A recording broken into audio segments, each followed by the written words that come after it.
आप देख रहे हैं न्यूज़ वन इंडिया और मैं हूं आपके साथ सपना शर्मा। बुलेटिन की शुरुआत करते हैं। मणिपुर में 3 मई से शुरू हुई हिंसा के 51 दिन पूरे हो गए हैं, लेकिन हालात सामान्य नहीं हुए हैं। इसे लेकर गृह मंत्री अमित शाह आज दोपहर 3 बजे से दिल्ली में ऑल पार्टी मीटिंग करेंगे। मणिपुर के शिक्षा मंत्री बसंता सिंह ने ये बताया है कि मीटिंग में राष्ट्रीय पार्टियों के साथ मणिपुर के मुद्दे पर चर्चा की जाएगी। वहीं इस बैठक को कांग्रेस ने बहुत लेट और नाकाफी बताया है। कांग्रेस का साफ तौर पर कहना है कि अगर मणिपुर के लोगों के साथ बातचीत की कोशिश दिल्ली में बैठकर की जाएगी तो इसमें गंभीरता नहीं दिखेगी।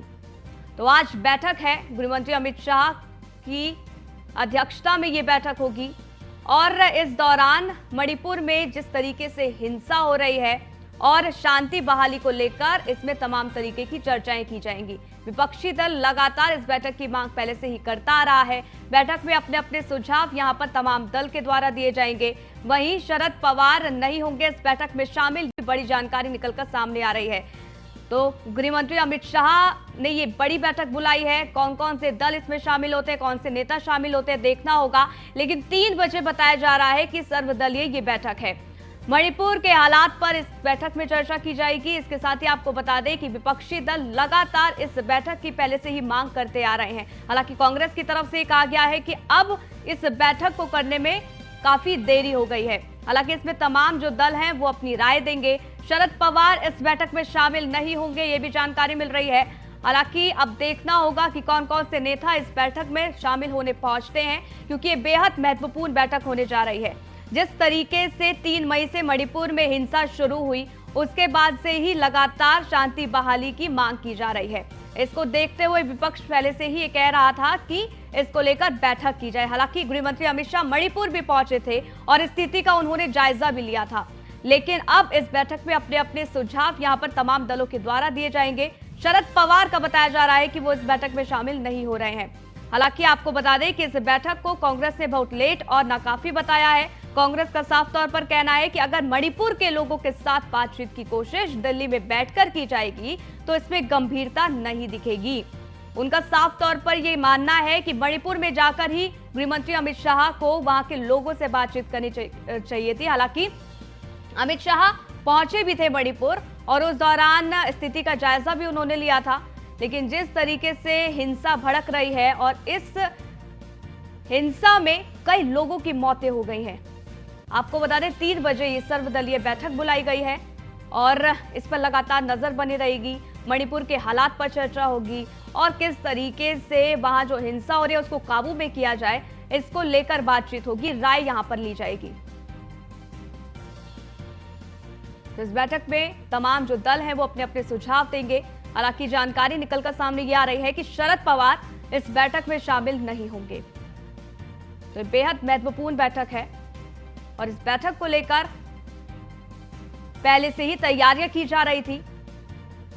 तो सर्वदलीय ये बैठक होनी है। तमाम दल अपनी राय इस बैठक के दौरान रखेंगे और किस तरीके से स्थिति को कंट्रोल में किया जाए, इसको लेकर भी चर्चा होगी।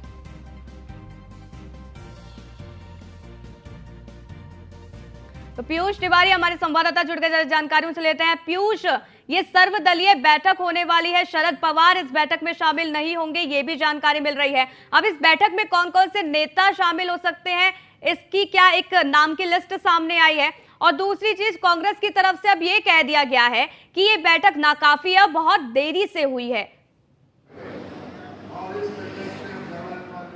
देखिए, अगर हम बात करें तो जिस तरीके से मणिपुर में करीब 1 महीने की बात करें, आपने देखा कि आगजनी की घटनाएं हुई, इस दौरान कई लोगों की मौत हुई। कहीं ना कहीं लगातार केंद्रीय गृह मंत्री अमित शाह का मणिपुर का दौरा रहा, अलग अलग समाज के लोगों के साथ उन्होंने बैठकें की और किस तरीके से मणिपुर की हिंसा को शांत किया जा सके, इसको लेकर खासतौर पर केंद्रीय गृह मंत्रालय ने कवायद की। सेना को सख्त निर्देश दिए गए कि कोई भी अराजकता फैलाए तो उसके साथ सेना सख्ती के साथ निपटे। लेकिन सबसे बड़ी बात है कि लोकतंत्र में सभी दलों को अधिकार होता है कि वो सरकार से सवाल पूछे। और इसी कड़ी में मणिपुर हिंसा मामले में लगातार सरकार से सवाल पूछे जा रहे थे। आपने देखा कि कल बाकायदा सोनिया गांधी ने एक वीडियो संदेश जारी किया और सीधे तौर पर केंद्र सरकार पर निशाना साधा और कहीं न कहीं शांति की अपील भी उन्होंने की। लेकिन कई दिनों से ये मांग चल रही थी कि केंद्र सरकार को, गृह मंत्रालय को एक सर्वदलीय बैठक बुलानी चाहिए, खासतौर पर गृह मंत्री को, और कहीं न कहीं चर्चा करनी चाहिए कि मणिपुर में बेहतर हालात कैसे हो सकते हैं, कैसे हिंसा रुक सकती है।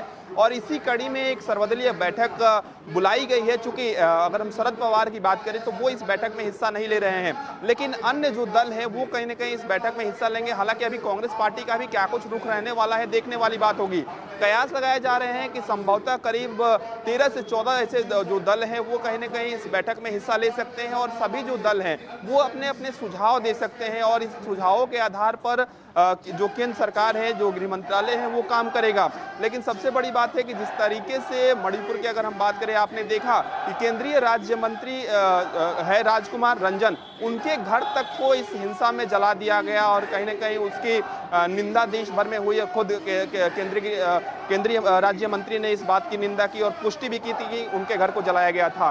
लेकिन अब किस तरीके से मणिपुर में हिंसा की आग को रोकना है और सबसे बड़ी बात है कि वहां पे शांति बहाली किस तरीके से की जाए, इसको लेकर एक सर्वदलीय बैठक बुलाई गई है। करीब 3 बजे का वक्त बताया जा रहा है जब ये बैठक शुरू हो जाएगी। अब देखने वाली बात होगी कि कौन कौन से दल इसमें हिस्सा लेते हैं, कौन से दल शामिल होते हैं। पीयूष, ये तो देखना होगा, 3 बजे शायद इसका खुलासा भी हो जाएगा। लेकिन शरद पवार ने इस बैठक से अपने आप को मना किया है कि वो बैठक में नहीं शामिल होंगे। इसकी क्या कोई खास वजह यहाँ पर बताई गई है शरद पवार के द्वारा? देखिए, अगर हम बात करें तो चूंकि एक पत्र उनकी ओर से जरूर जारी किया गया है और सीधे तौर पे उन्होंने उसमें लिखा है कि वो इस बैठक में शामिल नहीं होंगे। चूंकि कई कारण होते हैं, कई अपने कार्यक्रम होते हैं, या संभवतः वो दिल्ली में मौजूद नहीं होंगे, या ये भी हो सकता है कि इस बैठक का उन्होंने बायकॉट किया है। बाकायदा जब उनकी ओर से मीडिया में कोई ब्रीफिंग दी जाएगी तो आधिकारिक रूप से स्पष्ट हो पाएगा कि क्या उनकी पार्टी इस बैठक से बायकॉट कर रही है या कोई अन्य कारण है, कोई निजी कारणवश वो कहीं ना कहीं इस बैठक में सम्मिलित नहीं हो पा रहे हैं। क्योंकि सिर्फ शरद पवार की ओर से ही बाकायदा एक स्टेटमेंट जारी हुआ है, अन्य किसी पार्टी की ओर से इस तरीके का बायकॉट टाइप का, या यूं कहें कि इस बैठक में सम्मिलित नहीं होने का किसी भी तरीके से कोई स्टेटमेंट जारी नहीं हुआ है। तो निश्चित रूप से अभी देखने वाली बात होगी कि कौन कौन से दल इसमें हिस्सा लेते हैं। लेकिन सबसे बड़ी चुनौती यही है कि मणिपुर में किस तरीके से बेहतर शांति व्यवस्था जो है वो बहाल हो सके, इसको लेकर कहीं ना कहीं एक बड़ी चुनौती गृह मंत्रालय के पास है। और लगातार जो सेना की टीमें हैं वो वहां पे काम कर रही है तमाम। क्योंकि पीयूष, यहाँ पर 51 दिन पूरे हो चुके हैं और ऐसे में जिस तरीके से अभी भी मणिपुर में हिंसा भड़क रही है और जिस तरीके से आग जो है हिंसा की वो धधक रही है, उसको बुझाने की कोशिश यहाँ पर जरूर की जाएगी। अब गृह मंत्री अमित शाह के द्वारा क्या कुछ निर्णय लिया जाता है इस बैठक में, ये देखना होगा। आप हमारे साथ बने रहिएगा क्योंकि आगे भी हम आपसे अपडेट लेते रहेंगे। आगे बढ़ते हैं। केंद्रीय रक्षा मंत्री राजनाथ सिंह चंडीगढ़ दौरे पर रहेंगे। आपको बता दें कि इस दौरान शाम 4 बजे सेक्टर 34 स्थित प्रदर्शनी ग्राउंड में आयोजित रैली को वो संबोधित करने वाले हैं। रक्षा मंत्री राजनाथ सिंह के दौरे को लेकर चंडीगढ़ पुलिस पूरी तरीके से मुस्तैद है। सुरक्षा व्यवस्था का जायजा लेने के लिए पुलिस टीम ने रिहर्सल भी की है। आपको बता दें कि सेक्टर 34 रैली ग्राउंड और आसपास के क्षेत्रों में जांच मुहिम भी चलाई गई है और इसके साथ ही आमजन को असुविधा न आए, इसके लिए यूटी पुलिस द्वारा रूट प्लान भी जारी किया गया है। तो पीयूष तिवारी हमारे संवाददाता लाइव बने हुए ज्यादा जानकारियों से लेते हैं। पीयूष, राजनाथ सिंह के इस दौरे को लेकर क्या कुछ जानकारी आपके पास? देखिए, निश्चित रूप से अगर हम बात करें तो जहां पे रक्षा मंत्री राजनाथ सिंह का दौरा होने वाला है वहां पे पूरी तरीके से तैयारी कर ली गई है। खासतौर पे सुरक्षा व्यवस्था की अगर हम मद्देनजर बात करें तो जिस तरीके से वहां पे तमाम जो बैरिकेटिंग से करीब 2 से 3 लेयर में वहां पे बैरिकेटिंग लगाई गई है। इसके अलावा अगर हम बात करें तो इस पूरे कार्यक्रम को करीब 3 से 4 दिनों पहले ही तय कर लिया गया था और वहाँ पर तैयारी पूरी कर ली गई है। कयास लगाया जा रहा है कि वहाँ पर रक्षा मंत्री राजनाथ सिंह का संबोधन भी होगा।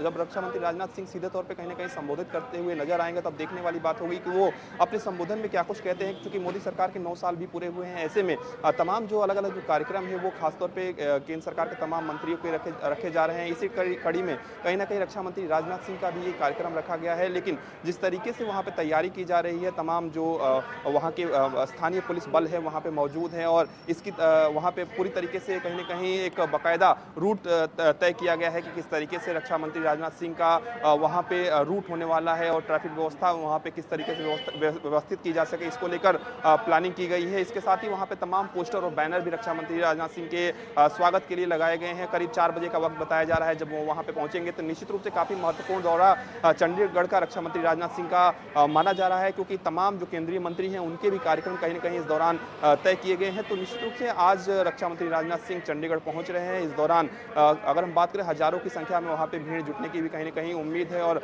भव्य स्वागत की भी तैयारी जो है वहाँ पे खासतौर पे भारतीय जनता पार्टी पंजाब की बात करें उनकी ओर से कहीं न कहीं की गई है। बिल्कुल, और इसको लेकर तमाम तरीके की तैयारियां की जा रही है, जैसे कि आपने भी जानकारी दी। अब रक्षा मंत्री राजनाथ सिंह का ये जो दौरा रहने वाला है बेहद महत्वपूर्ण लोकसभा चुनाव 2024 को लेकर भी है।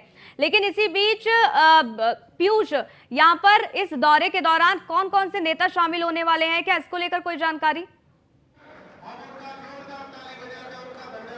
देखिए, अगर हम बात करें तो चूंकि जितने भी वहाँ पे स्थानीय नेता है भारतीय जनता पार्टी के जो दिग्गज चेहरे हैं उनको कहीं न कहीं आमंत्रित भी किया गया है और बाकायदा एक सूची बनाई गई है। बाकायदा जो कार्ड हैं, जो एंट्री कार्ड है वो कहीं न कहीं उनको वितरित किए गए हैं। तो निश्चित रूप से जो चंडीगढ़ की बात करें या पंजाब की बात करें, जो भी जितने भी वरिष्ठ नेता हैं उनको कहीं न कहीं इसमें आमंत्रित किया गया है। अब देखने वाली बात होगी कौन कौन से लोग वहाँ पे पहुँचते हैं, खासतौर पर पंजाब बीजेपी की ओर से, क्योंकि अगर हम बात करें तो वहाँ पे तैयारी लगभग पूरी कर ली गई है। और जब संबोधन होगा रक्षा मंत्री राजनाथ सिंह का तब देखने वाली बात होगी, क्योंकि लगातार मोदी सरकार के 9 साल के जो कामकाज है उनको जनता के बीच में तरीके से पहुंचाना है। एक तरीके से टास्क दिया गया है तमाम केंद्रीय मंत्रियों को कि वो बताएं कि केंद्र सरकार की कौन सी योजनाएं हैं जो राज्य सरकार उसको लागू करवा रही है या राज्य सरकार में चल रही है और जिसका सीधा असर ग्रामीण क्षेत्रों के लोगों पर पड़ रहा है, ग्रामीण लोगों पर पड़ रहा है, आम लोगों को पड़ रहा है। उज्ज्वला योजना की बात करें या हेल्थ सेक्टर में अगर हम बात करें तो जिस तरीके से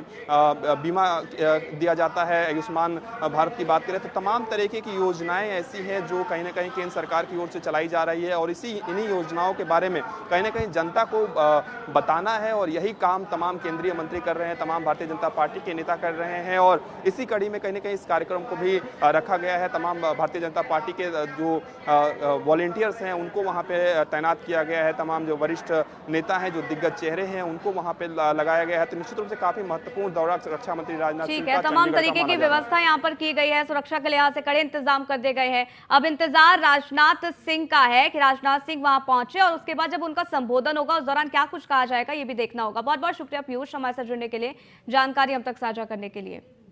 आगे बढ़ते हैं, केंद्रीय मंत्री हरदीप सिंह पुरी अब प्रेस कॉन्फ्रेंस करेंगे। आपको बता दें कि इस दौरान उनकी तरफ से तमाम तरीके की बातें कही जाएंगी और क्या कुछ कहा जाएगा ये देखना होगा।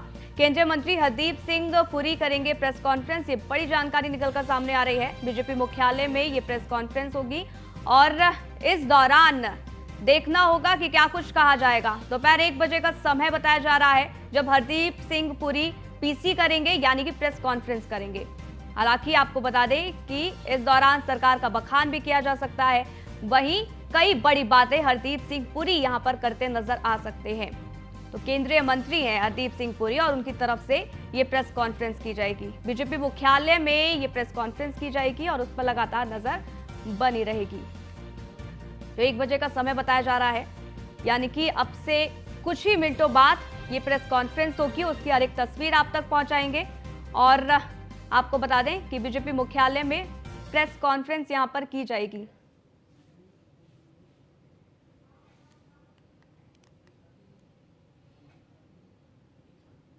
वही दिल्ली से खबर है जहां दिल्ली वासियों को बसों की किल्लत से अब निजात मिलेगी। आपको बता दें कि सड़कों पर जल्द दिखेगी 200 नई इलेक्ट्रॉनिक बस। बसों में सीसीटीवी, पैनिक बटन, इसके साथ ही जीपीएस और रजिस्ट्रेशन का काम जारी है। सीएम अरविंद केजरीवाल जल्द बसों को हरी झंडी दिखाने वाले हैं, जिसमें से 100 बस मायापुरी डिपो, 50 बस नेहरू प्लेस और 50 बस रोहिणी 1 डिपो से चलने की तैयारी है। तो यहां पर आपको बता दें कि लोगों के लिए राहत की खबर है।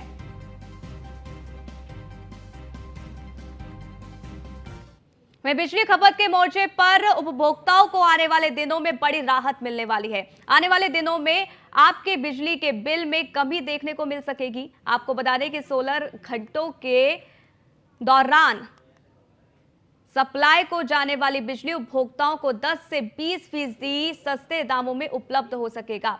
वहीं आपको बता दें कि स्टेट इलेक्ट्रिसिटी रेगुलेटरी कमीशन दिन के 8 घंटे को 16 घंटा मानती है और इस अवधि में जिसे टाइम ऑफ डे कहा गया है उस दौरान सप्लाई की जाने वाली बिजली के लिए सामान्य दरों के मुकाबले आपको कम पैसा देना होगा। केंद्र सरकार ने मौजूदा पावर टैरिफ सिस्टम में 2 बड़े बदलाव करने का भी ऐलान किया है। इसके लिए सरकार इलेक्ट्रिसिटी यानी कि राइट टू कंज्यूमर रूल्स 2020 में संशोधन करने का फैसला भी उनकी तरफ से किया गया है।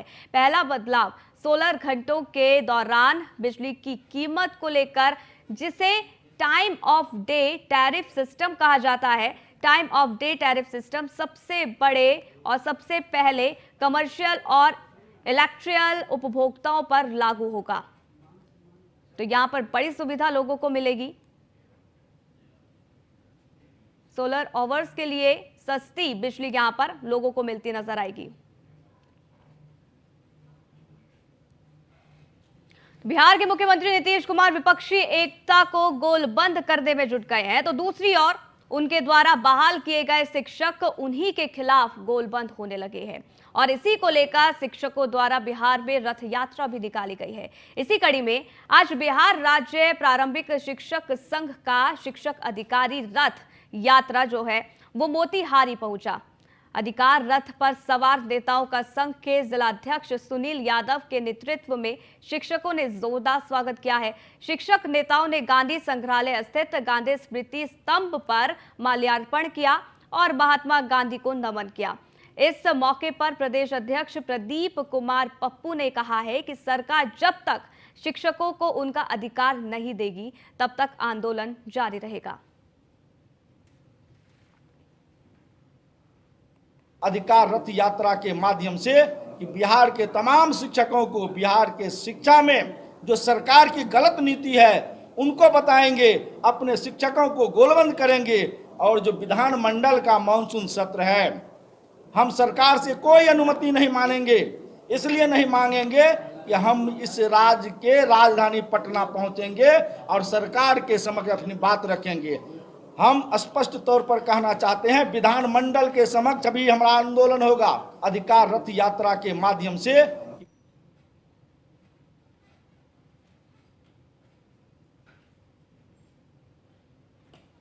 तो वहीं आपको बता दें कि यहाँ पर ये जो तस्वीरें हम आपको दिखा रहे हैं, शिक्षक नीतीश के खिलाफ यहाँ पर गोलबंद ये हुए हैं। आगे बढ़ते हैं। बीजेपी विधानमंडल दल के नेता विजय कुमार सिन्हा ने विपक्षी एकता की बैठक पर प्रतिक्रिया दी है। उन्होंने कहा है कि बैठक में नेताओं के उदास, भयभीत एवं उत्साह विहीन चेहरे ये बताने के लिए काफी हैं कि विपक्षी एकता आकार लेने से पहले ही धाराशाही होने वाली है। साझा प्रेस कॉन्फ्रेंस में केजरीवाल, भगवंत मान और स्टालिन तीनों मुख्यमंत्री की अनुपस्थिति यह दर्शाता है कि शुरू होने से पहले एकता की गाड़ी की हवा निकल गई है। सिन्हा ने कहा है कि विपक्षी दलों और नेताओं में विरोधाभास और एकजुटता का अभाव इस बैठक में दिख रहा है।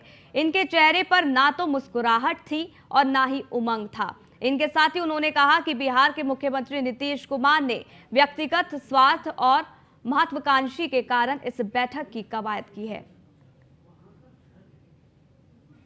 विपक्षी एकता की बैठक में नेताओं के उदास और भयभीत चेहरे भविष्य की विफलता के संकेत दे रहे हैं। आपने देखा कि किस तरह से व्यक्तिगत स्वार्थ और महत्वाकांक्षा के कारण ही नीतीश कुमार द्वारा बैठक की कवायद की गई और इस बैठक में किस तरह से लोग भयभीत थे। परिवारवादी और भ्रष्टाचारियों में देश के प्रधानमंत्री माननीय मोदी जी के नाम की किस तरह से दहशत थी, उनकी जुबान से जो निकल रही थी वह दहशत का, वह भ्रष्टाचारियों के दिल के अंदर की पुकार थी। ये भ्रष्टाचारी लोग को कहीं न कहीं लग रहा है कि फिर इस बार मोदी सरकार आ गई तो हमारी खैर नहीं। वहीं भाजपा के वरिष्ठ नेता और पूर्व उप मुख्यमंत्री तारकिशोर प्रसाद ने विपक्षी दलों की पटना में हुई एकता बैठक पर तंज कसा है। उन्होंने कहा कि विपक्षी एकता के दूध को फाड़ने के लिए केजरीवाल रूपी नींबू का एक बूंद ही काफी है, जबकि विपक्षी दलों में तो नींबुओं की भरमार है। इसके साथ ही उन्होंने कहा कि विपक्षियों की यह दिखावटी एकता चुनाव से पहले ही बिखर जाएगी। तारकिशोर प्रसाद ने यह भी कहा कि पटना की सड़कों पर आप द्वारा लगाए गए होर्डिंग पोस्टर से स्पष्ट है कि दिल्ली के मुख्यमंत्री का अपना एक अलग एजेंडा है। महत्वाकांक्षा का टकराव आने वाले दिनों में और बढ़ेगा। हर विपक्षी दल का अपने अपने पीएम चेहरा है, इसीलिए बैठक में पीएम के चेहरे को तय करने से बचा गया है।